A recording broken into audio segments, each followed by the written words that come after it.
Alors la Rosa Blanche, donc je vais arriver par le nord.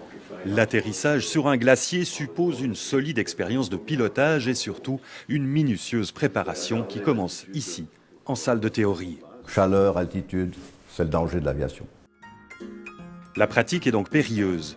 Les pionniers des années 50 peuvent en témoigner.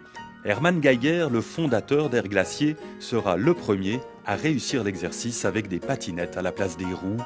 Le sauvetage aérien en montagne était né. C'est ça qui est important, ces machins-là, les Ouais. en carbone. En carbone, là. Ouais. 70 ans plus tard, la passion est intacte.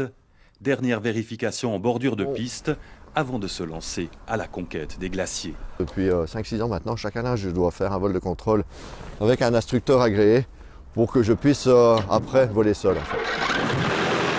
Atterrir ailleurs que sur une piste n'est pas sans danger, encore moins à haute altitude où la densité de l'air et donc de la portance est moindre et où l'aveuglante blancheur de la neige rend difficile l'estimation des distances.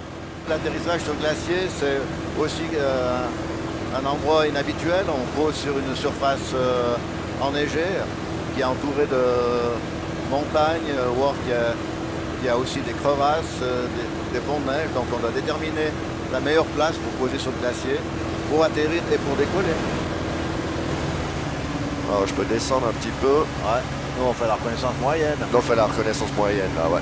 Il y a un peu des vagues en bas. Un petit peu des vagues en bas, mais le plan en haut. Oui, il a choisi des traces. Et après, il faut bien mettre le nez en avant. Alors je vais proche du glacier et je coupe. Concentration maximale pour l'élève pilote du jour. Fort de son expérience, il réussit son atterrissage du premier coup. Aujourd'hui, les conditions de vol sont idéales. L'occasion parfaite pour s'entraîner et enchaîner atterrissage et décollage. De faire une formation glacier, c'est vraiment un sacré plus au niveau pilotage, où on doit être précis dans les paramètres et puis vraiment voler juste.